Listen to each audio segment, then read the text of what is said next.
嫁进裴家以前，我是最不值钱的田二丫头。大姐甜，大丫嘴甜，堂娘喜欢三妹甜三丫，力气大，能干活。弟弟耀祖是家里的根，我却从小又不爱干活，又不服管，天天偷着从地里跑去村里田先生的四处听课，每回都让爹娘抓住，打得身上青紫。田先生说我是个读书好苗子，他不收我钱，让我进教室里听。我爹扯住我的耳朵丫头，天的读书没什么用，回去好好干活，挣钱给耀祖读。田先生叹口气，回了屋，可他还是心疼我。白天学生开始温书，我若来了，他就教我写字，还私下给我些吃食。家里我最没用，别人吃剩下的我才能吃，饿得面黄肌瘦。有了田先生的私下接济，我才勉强吃饱，顺利长到15岁。那天，田先生给我买了半只烧鸡，祝我生辰快乐。而在千里之外，青州古城陪同判府邸之内，夜色如墨，愁云密布。裴家长子身中毒箭，昏迷不醒。裴家老太君找到道馆中德高望重的张天师，传说他能通鬼神晓阴阳。张天师闻讯而至，一番掐指推算，屠戮天机，若要挽回此劫，须得一姓田之女，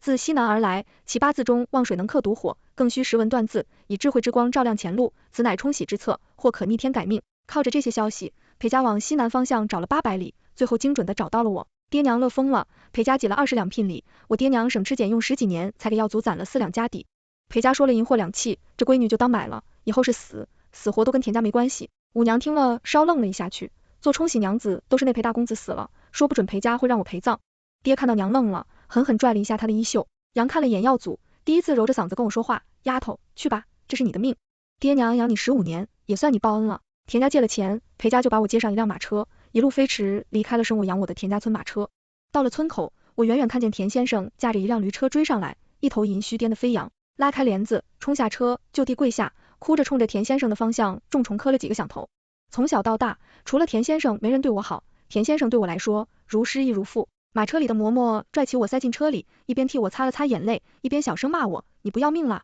我接过他递过来的丝帕，哭着说，谢谢嬷嬷来接我的。林嬷嬷是裴大的奶嬷嬷，年过50，长得一团和气，骂起人来也不凶。他看着我叹了口气，放心吧，老太君心善，家里不多，你一张嘴吃饭。我明白了，他的意思不多，我一张嘴吃饭，也就说裴大若是死了，大概也不会要我殉葬，府里不缺饭，我能吃饱，这可太好了，这不就是我的梦想吗？嫁个村里的男人，一个一个跟生猪仔似的生娃，生了女娃还要挨打挨骂，遇上不靠谱的男人，还在外勾3搭4，不往家里交一分钱汇，回来就打鸡骂狗，还不如做个寡妇，干啥不比在村里强啊？我心里一喜，嘴上也甜起来嬷嬷，我吃的不多，我能干活。林嬷嬷惊了一下，你是少奶奶，谁也不能让你干活。我心里更是一热，还有这种好事，这不是福窝吗？幸福来的就是这样简单。路上走了2天2夜，第3天晨光熹微，我到了裴家，乖乖好大的门头站了半条街，门口还有2个大石狮子，封得很进了府。林嬷嬷带我穿了3进院门，过了座假山，住进小院落。没过门前，我先住正，林嬷嬷却回了命，跟我住一起。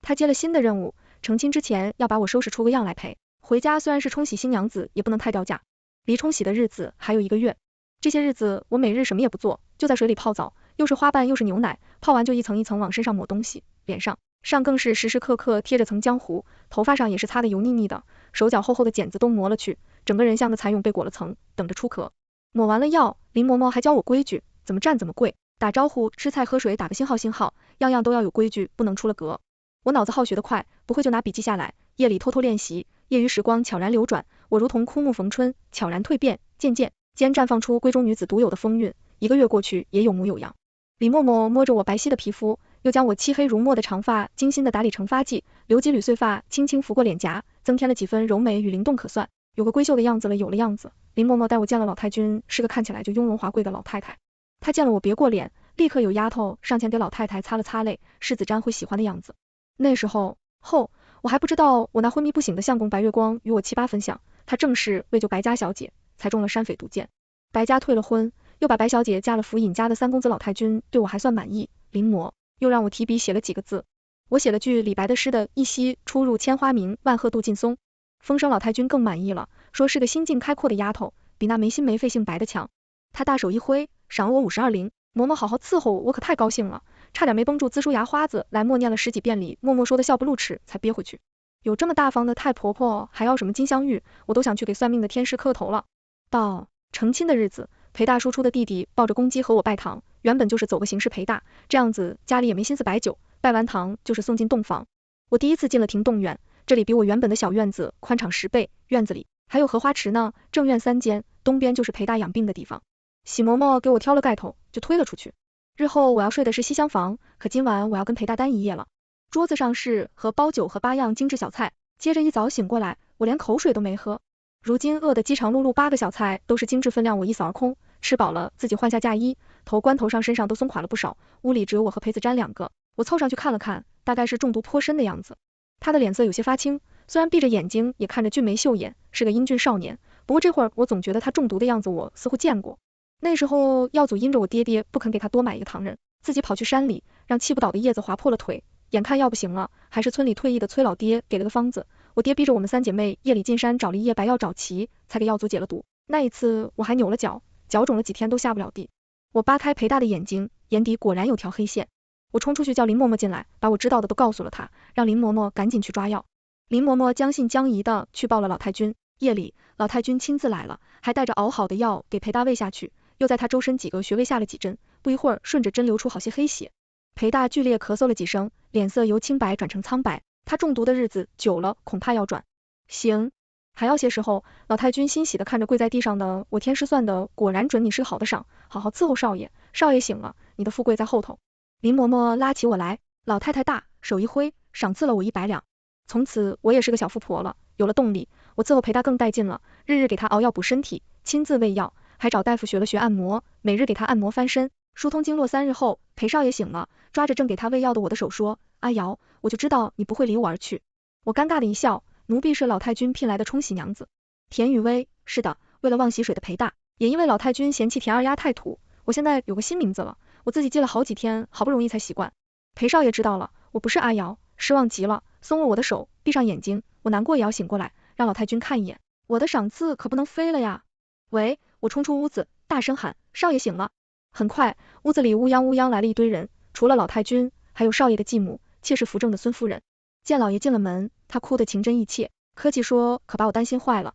大少爷终于醒了，老太君白了他一眼，担心我可没见你，过来看子瞻一眼。孙夫人顿时卡了壳。裴老爷看了他一眼，说，你先出去。孙夫人委屈，去答应了去世，转身出了门。经过了几日的休养，裴子瞻脸上有了些血色，他安抚祖母，让祖母和父亲担心了，老夫人泣不成声，连老爷都忍不住抹了眼泪。老太君拉着裴大又哭又笑，半晌看到了角落里的我，表面拿着帕子擦泪，实际在打哈欠的我虽然你来我听话的站过去，老太君把我的手放进裴大手里，你能回来全靠薇丫头给你冲洗之后，你可要好好待他。裴大红了脸，把手抽回，祖母，我心里只有姚妹妹一人这么，门亲是不作数，我没碰过她，给她一笔钱送她回家吧。只听裴老爷一声怒吼，我劝你别再想那件人，你为白梦瑶命悬一线，她白家转头退亲，如今已经嫁了高门了，你说都不喜欢这个，我再给你娶一门，不许再想那姓白的。听到这份上，我感觉自己这包吃包住的日子马上要到头了，急忙跪下，哭着拉着老太太的衣角，我也不敢舔去，正妻也不敢坏了少爷姻缘，只求做老太太的丫鬟。我若是回了家，爹娘恐怕要把我卖到见不得人的地方。我说的是实话，我那对无良父母对待，已经嫁了人卖不出好价钱的姑娘纸，一定会把我买到什么人家去青楼里深山里打死过老婆的男人家。想想我的不寒而栗，老太太心软，拍了板，你就在这里住着，谁也不许赶她走。老太太走了，赏了我200两，没有眼力见地，在后院找了空房住了进去。后院是仆从出入的地方，平时我深居简出，绝不会碍了裴大的眼。如今我手里有钱，又有老太君的维护，也没人找我不痛快，我是身份尴尬，没人安排我做过每日吃得好睡得香，没事看几本医书，日子过得自在。1个月后，裴大身子彻底好了。翌日，他白日好好出去，下午竟横着回来了。听说是他去找白梦瑶，想问他是否有苦衷，对他夫君撞见，挨了一顿毒打回来，又被老爷扇了2个耳光。要不是看他伤得太重，还要动家法。老爷动了怒，把跟着少爷的2个小厮秋风秋雨，一人打了50板子，发卖出去了打板。铲子的时候，让我们庭动院的人都去看，打到40板子掌刑的人说秋风死了。平时他最和气，因为他能出府，常帮我们内院带些东西，前些日子还帮我烧了几本医书一个。活生生的人死在我眼前，夜里回去我就发烧了，烧了3天，瘦了10几斤。病好了，我就托人出门买了几身藕荷色衣服的衣裙，打了套最便宜的青玉首饰。我问过林嬷嬷，这是把白小姐最爱穿的样式，我是裴家买来的，买我的时候说了，您获2气，生死勿论。我和这里的奴婢一样，生死都在主子的一句话上，我不杀伯仁，伯仁因我而死，若是少爷不喜欢我，我又沾按住正妻的名分，裴老爷第一个就容不下我。少爷心里都是白小姐，只要能活命，能吃饱穿暖，我就做个安安分分又有用的替身又如何？谁说幸福一定要有男人爱的生活保障就行了？林嬷嬷的儿子是少爷的另一个被发卖的小厮秋雨，他命大留了一口气发卖出去了。林嬷嬷这些日子想起来就偷偷哭，许是看我可怜，她开始用心教我如何模仿白小姐走路要弱柳扶风，说话要轻轻柔柔，手里要一年四季要捏一把团扇，笑时要用扇子遮住嘴角，只露出弯弯的眉眼，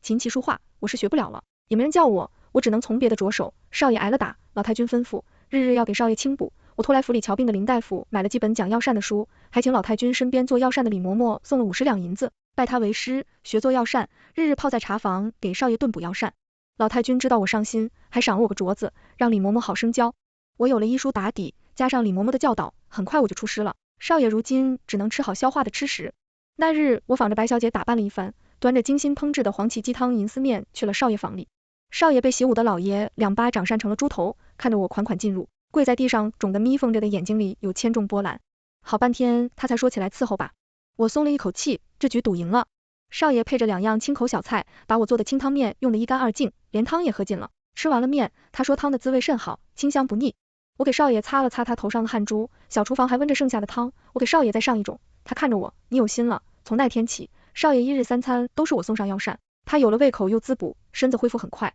老太君来看了几回，也跟着尝了几道，也赞不错，让李嬷嬷抄了几个我新做出来的方子，带回去给他炖，见面3分情，何况我长得这样像他的心上人，还日复一日妥帖的照顾他。男人嘛，没有什么长情可言，眼前人就是心上人少爷好了，就让我搬进了他的房中西厢方便，日日夜夜贴身照顾他，如今端茶倒水，红袖添香，他都使唤我，几个大丫鬟反而用不上了。一日我在小厨房熬粥，听见院里大丫鬟春叶指桑骂槐，骂我乡巴老狐妹子，一步一步巴结上来了。春露拉住他，不要胡说，那是少奶奶。春叶凑上来，接着骂哪门子少奶奶，不过是个冲喜的少爷，不肯受用，他赖在这里，野鸡也成不了凤凰。我放下炉子，回了后院大哭一场。夜里少爷亲自来了，看我附身在空荡荡的榻上哭得梨花带雨雨，拉起我威儿，你既然嫁了，我就是府里的正经八百的少奶奶。春夜我已经发落了，打10板子让他娘领出去配人，谁再有对你不尊重，就20板子发卖出去，国府在少爷身上。裘青丝蜿蜒到他膝上像一团青丝，缠住了他少爷，让下人重新布置了婚房。这一夜龙凤双烛烧了一夜。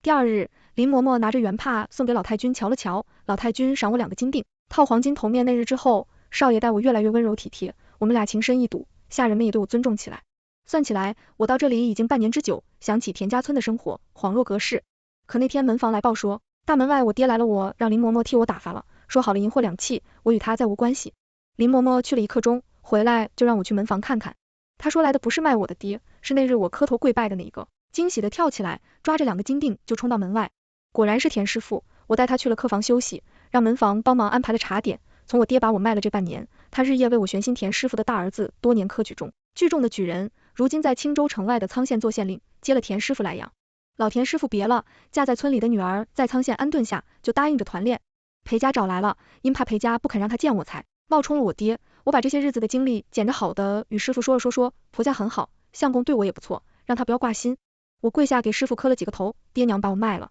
如今我心里唯一的亲人就是师傅，你若都不嫌弃，我想认他为父。师傅抹了把泪，连说了几声好，我求师傅给我上个户籍，姓氏随他名字就叫田雨薇，与我在府里名字对了起来，办了户籍，我就是正经良家女，不是他裴家可以随意打杀的奴婢。师傅答应了，我把老太太给我的金锭给了师傅，他坚决推辞。我劝他说，我如今手头有钱，留在府里也花不出去，哥哥如今新上任，不如给他打点以后更有钱再还。我师傅说，这2个金锭可以在沧县置个带门头的小宅子了，他给我置办上租出去以后也有个依靠。吃了午饭，师傅要回沧县，我一一拜别说，之后我爹要来，一律送到门房，好生伺候。过了半月，我爹带着户籍来了府中办业，如今我是苍山田文远的2女儿，哥哥是县令，也算是官家女。老太君知道了，很是开心，拉着子瞻雨薇原本只是身份低些，如今也四肢俱全了，你可更要好好待她。连裴老爷也亲自设宴的爹爹知道他自小照顾我，连赞他高义有了爹，我的日子总算是踏实下来，每天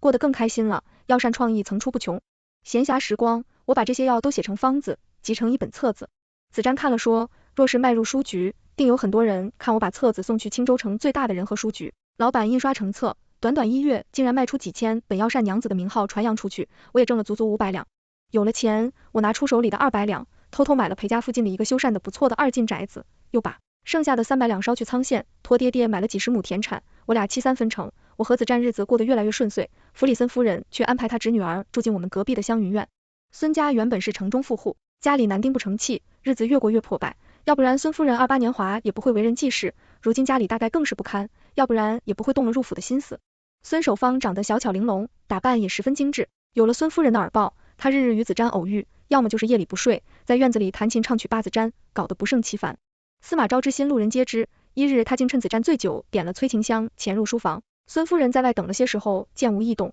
以为是成就待嬷嬷围堵。这些日子，我早防着他们，这一手让秋云暗中盯着少爷。春露一直注意孙守芳的动向，春露的消息，立刻跑回来传话给我。孙夫人把安神香换成催情香，我又派人换成了药效更猛的催眠香。孙守芳见少爷醉酒，就脱了衣服躺过去，催眠香一点燃，他几乎是立刻睡了过去。秋云把少爷从后门扛了出来，与子瞻差不多身量的秋池，换上他今日穿的相仿的衣服，替他躺了过去。我给子瞻喂了几颗醒神丸，拉着他一起去了老太君处，见孙子昏昏沉沉，老太君还让他去了暖阁中休息。在孙夫人敲锣打鼓拉着老爷去书房，却看见自己的侄女衣不蔽体，和一个下人躺在一起，当场昏厥过去。之后，孙守芳就再也没来过陪嫁，听说是远远找了户人家嫁了。老太君多年人竟把前因后果想明白了，只夸我机灵，还让我学成家理事，要把钟馗托付给我。与子瞻成婚1年，我越是位置请了府医，已经有2个月身孕，子瞻喜不自禁，对我更是百依百顺，要星星不给月亮，公公给子瞻捐了个8品小官。如今他去了衙门做事，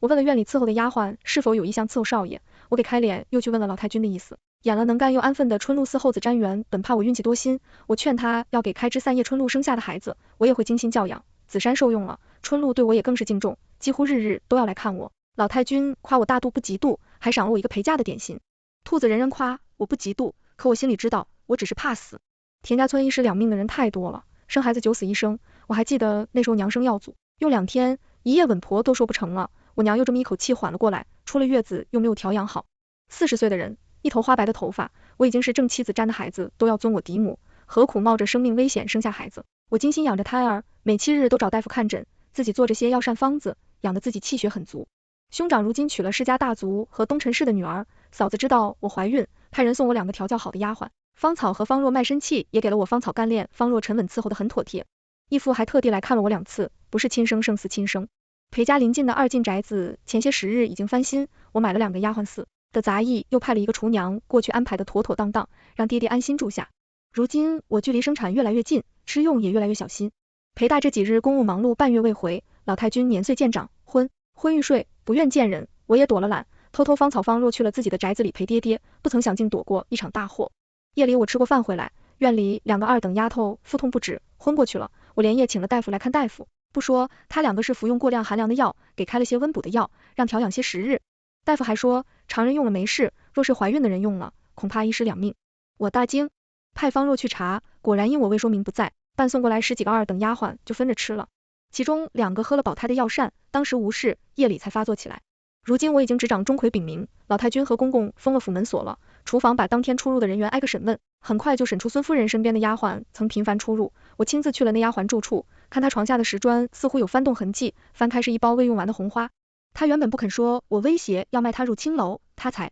说出是孙夫人命，她将要磨成细粉，出入厨房时撒入药膳，人证物证俱在。孙夫人无可辩驳，公公送她去了家庙之中。经此一事，我在院里开了小厨房，单独采买开火日子。这一天一天过去，我终于腊月初8发动生下一子。长安那天的瞻没有回来，第2日凌晨才赶回来。他满是歉疚，说我受苦了。我笑着说，这是我分内之事，让奶娘上前，让她看看孩子长安，安身体健康，一出生开毛就有寸长，哭声响亮的很生了长安。我让林嬷嬷和芳草方落把我身边的事都盯牢，结结实实做了双月子，把少时亏空不足都补了回来安安，然更是吃得好，睡得香，长得结结实实，养好了身体。我知道接下来有场硬仗要打，此战这几个月早出晚归，见我时总有愧疚之意。我知道大概是他外面有了人，还是上不得台面的女人。如今问我有钱有房有铺子还有孩子，爹爹哥哥都疼我，早不是浮萍一样的田二丫了，即使和离我也不怕男人而已，又不是什么好东西，我不抢，我已不变应万变。府外的人倒是先忍不住了，府尹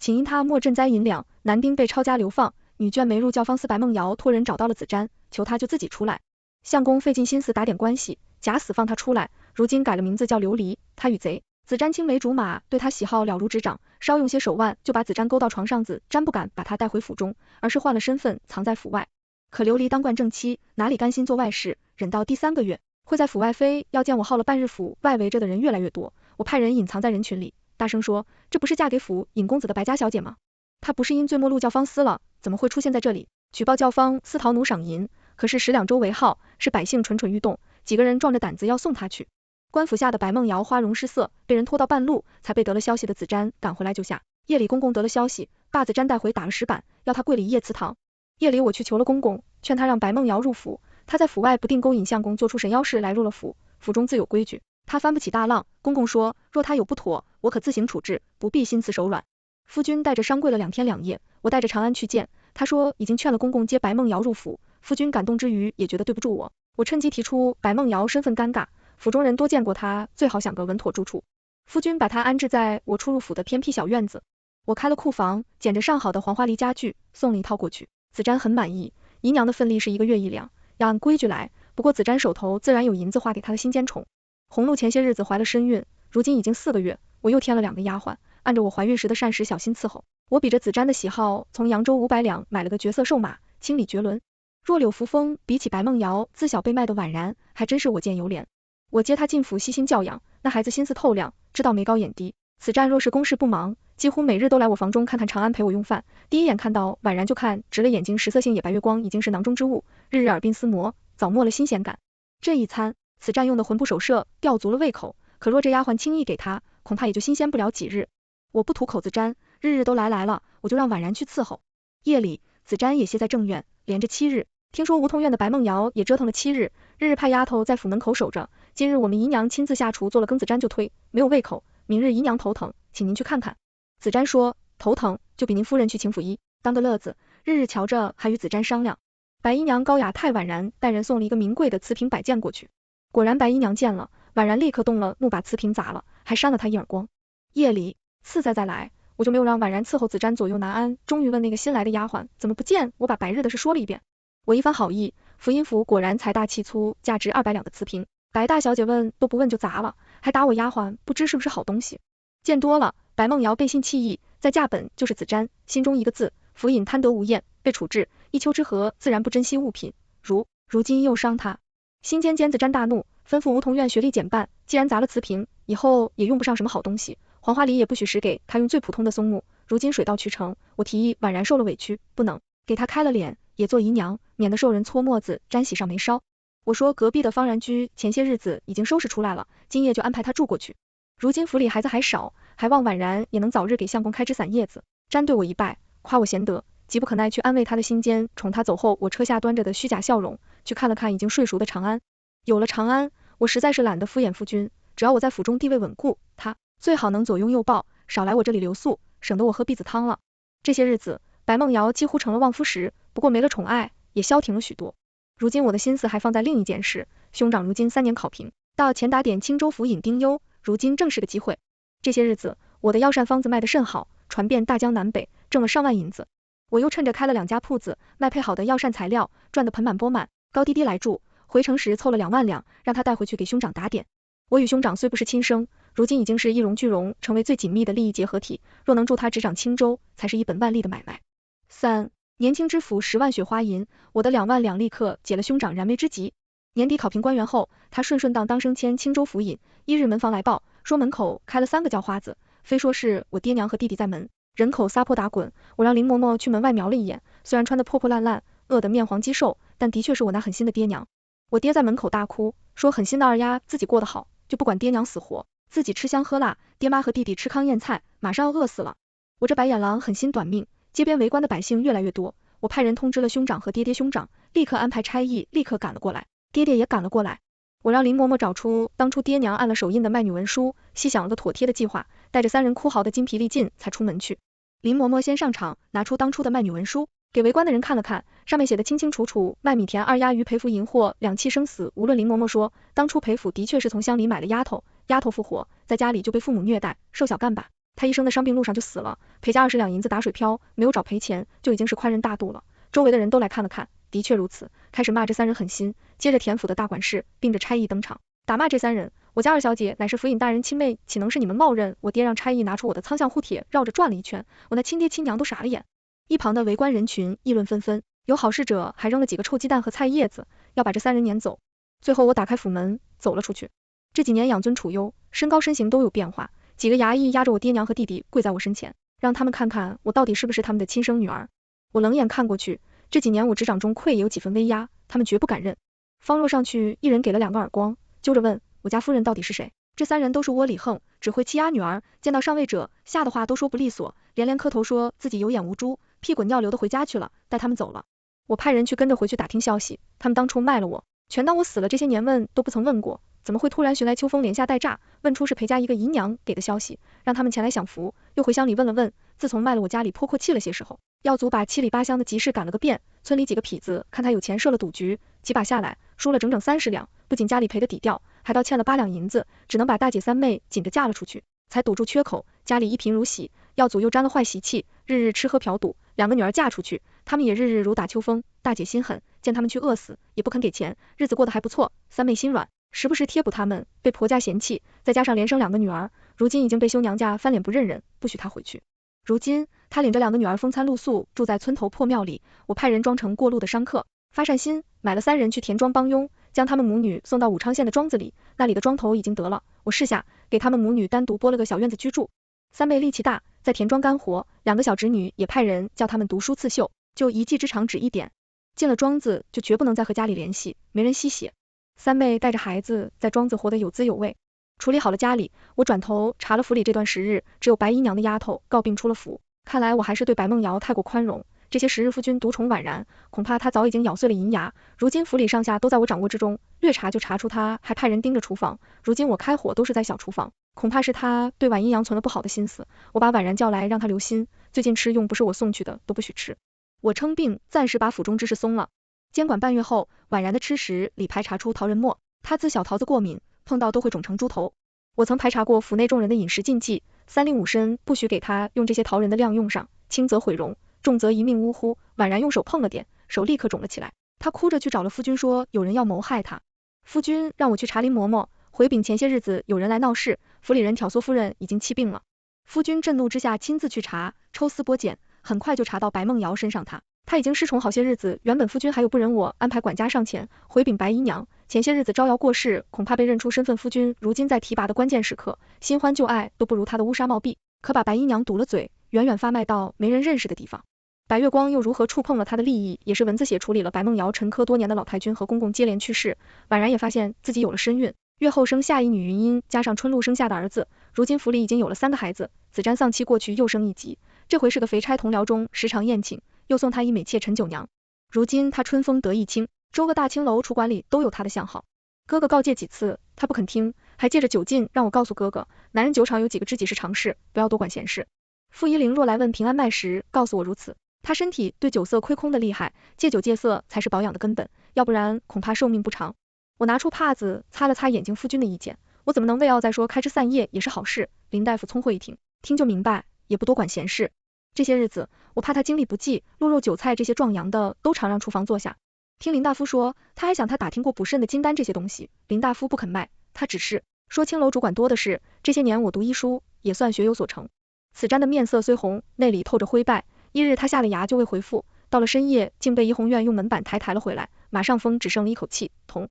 来的还有吓得瑟瑟发抖。怡红院的头牌碧清怡红院老鸨怕被问罪，连碧清的卖身契也送来了，是打是杀都随府里，既然人还没死，我也不打算追究。碧清既然来了，我问过他，也是苦命人，无论如何不肯再回楼里，我就打发他去做了个3等丫鬟此战。如今他要是无一停了半月，就一命去了。我星号了自己的夫君，不过30的年纪，已经成了府里的未亡人，同时也成了裴家说1不2的唯一主人。几个孩子在我的抚养下茁壮成长，几个姨娘也都过得顺心遂意。我名下的生意越做越大，开设了免费吃住免费的女子学院，教女孩刺绣算账管家等谋生技能，还请了壮师专门免费帮女子打官司。世风10亿女子有了谋生之计，终于不再被轻贱，我半生因是女儿被轻贱，只愿天下女子自立自强，过好自己的一生，安得广厦千万间，大庇天下女子俱欢颜，风雨不动安如山。来